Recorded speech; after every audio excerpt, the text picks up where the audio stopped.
Hello there, my friend. Salamun alaikum. I hope you're doing well. Your side is good to be with you for a short video that I want to share some ideas with you about the channel. You see, the question that I get asked is people tell me, look, Anwar, this approach of yours where you are revising or questioning some of the fundamental elements of Islam as we know it, that approach of questioning such deep-seated understandings and assumptions, that is going to be scary to Muslims, and you should perhaps be more, more sort of diplomatic. But I've thought about that, and then I read the emails. You see, my work is not targeted at Muslims who feel comfortable with their Maulanas, with their sheikhs, with the appointed priests and so on. I'm not interested so much in them. You see, my interest is in those people that are disillusioned, that have found that this religion that they are being sold as Islam is not really coming up with solutions in the real world for them. And I have about 2 to 3 groups of people that I really believe to be in that sense, stand to benefit from these videos. Number one, I get emails from many Muslims, South African, but mostly overseas, and quite a few sitting in traditionally what can be called Western countries.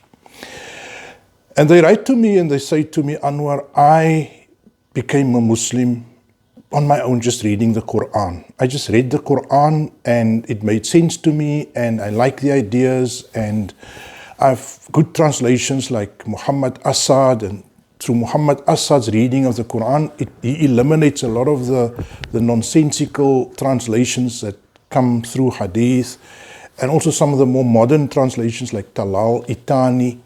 These are translations that are just Arabic. It just translates the Arabic mostly, and it comes from a very rationalist mind, the reading of the Arabic words and translation. So they become Muslim, whether they're in Holland or in France, and then they encounter the Muslim community.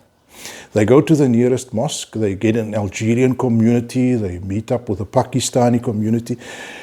And then it's almost like they become disillusioned because now they see something that doesn't fit in with what they see in the Quran. The Quran being a book that is very rational, that is very simple in its theology, in its sort of philosophical outlook, centered around the supremacy, the centrality, the absolute unity and uniqueness of the supreme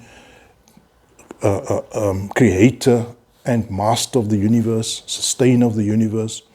That concept is now diluted with more people who are deserving of that type of high status and high standing. And so now they need to, especially within the Baralvi, Sufi, Dufi kind of Islam, they need to now, and I'm not saying this Baralvis are Sufi, Dufis, but there's a lot of Hindu influences within that tradition, where they now have to elevate some of the holy men to that position, or they go into some of the Shi'i, Jafari, Ithna Ashari, and even Ismaili communities, and they find out that they need to now insert some holy men, the imams, into a space between man and God. Or they go to the Salafist tradition and they now see that they need to sort of interpret literally a lot of the meanings of the Quran, where the Quran speaks about God using human language. They then abuse that limitation because the Quran can't speak in, there's only human language. And human language is based on metaphor. So when you speak as a human being, you use metaphor, you use hand, or you use flying, and you use words that would technically mean one thing, but in language it's metaphorical. So they would then insist that all language should be literal and there's no place for metaphor. So that's what they get from the Salafists. And then they get this extremely dumbed down literal reading of the Quran. Like, I mean, an example would be the earth is flat, for example. So my friends, these people then get involved with these communities and they become disillusioned. They feel that no longer is God supreme. There's also some people in between. They no longer feel that they can understand the Quran because now they are made to believe that God has hands and God has anthropomorphic attributes. He looks like a man who has human attributes. Or they have to believe, that there's miracles coming left, right, and center from people, from men, from ordinary men, holy men. And they write to me and they say to me, but Anwar, we like the Quran, but we don't like what we see in the Muslim community. And that is where this revisionism comes in. We need to correct it so that people don't come into Islam and then run away from Islam again once they meet the Muslims. That's the one group of people that we are targeted at. And I'm so pleased and grateful to Allah to say that so many of those people have maintained their deen, their belief, the embracing of the Quran, of Allah subhanahu wa ta'ala, of the Almighty Creator, of the singular one mighty Creator, of all the teachings of the Quran, because of watching some of the videos. And that for me is enough. I don't want to convert 10 million sheeple. I just want to make an impact on one or two thinking people. That's for me more important. But the other group, second group, I come across women who find the reading of the Islam and the Hadith to be extremely oppressive to them. Women, current Muslim women who are born Muslim, cannot, in a time when they've discovered that women are not inferior creatures in the general sense of the word. I mean, they might be physically less, have less power, physical power, and there are exceptions, of course, but in general, on average, women are less physically strong. They might be more enduring of pain. So the relationship between man and woman is not equal or synonymous or identical. It is complementary. That is how the Quran describes the relationship. It is a complementary relationship. Women are like clothes to men. What are you without clothes? You freeze, or at the first winter you die. So we are close to each other. We complement each other. We fulfill each other. We protect each other, and that is the way. But in this Islam that we have been brought up with, this Islam that is corrupted by false hadiths and by Talmudic narrations and by the kings and the sultans' interference and blackmail and extortion of the priests, that Islam is an Islam that oppresses women, that tells them that they have no real place in this world, that they and if you look at any ideal Muslim society, technically in the sense of ideal in the traditional sense, like Afghanistan, it's oppressive. There's no question about it. And those are the women that really are interested in revising certain fundamental assumptions within the Muslim community. And then the third group that is really of people that really are interested in revising are those people who are socially involved, who are active in uplifting and improving the society. So whether it is people who are dealing with challenges in third world corrupt countries where they seek a religious intervention, or people who are dealing with drug addiction and the plague and the scourge of drug addiction, they really need to get to an Islam that is truly spiritual and not religious. Remember, there's a difference between being religious and being spiritual.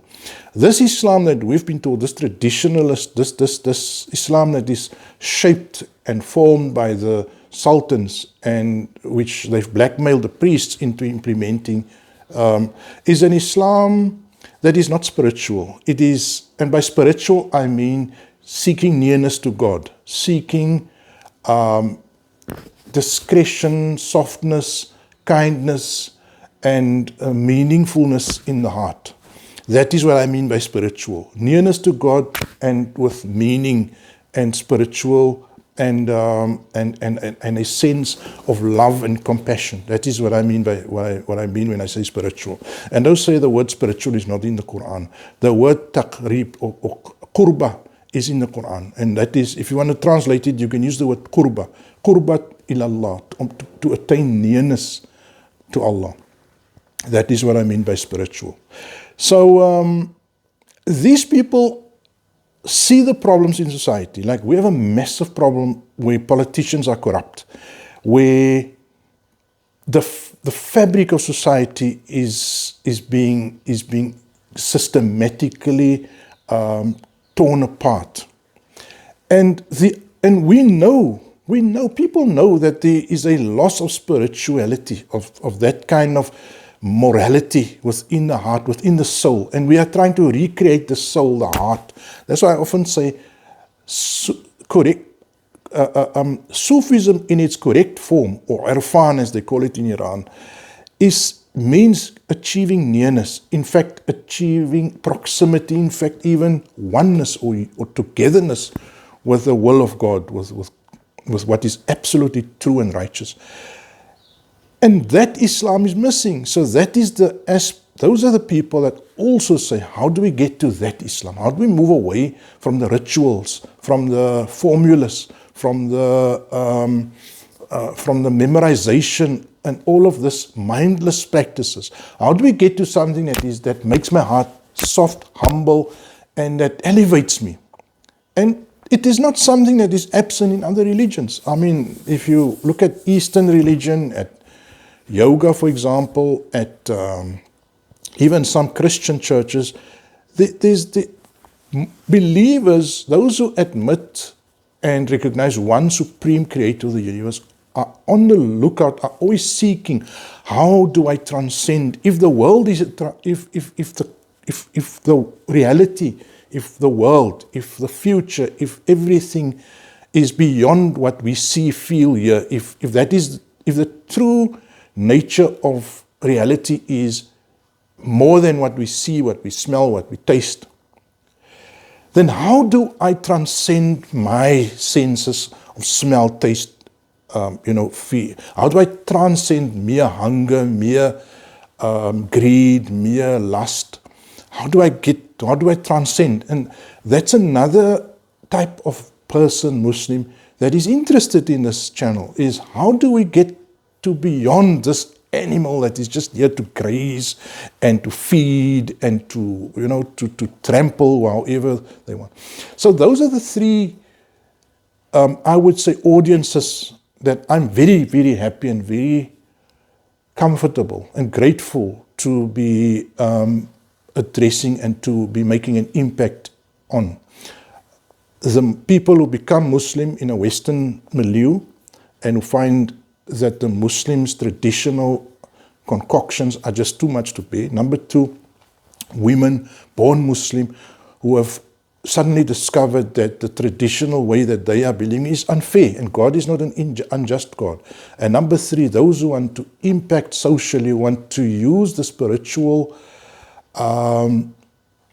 core to religion, to the deen, to the Quran, as a means with which to transform these societies away from social disintegration, away from drug addiction, away from corruption in the leadership echelons.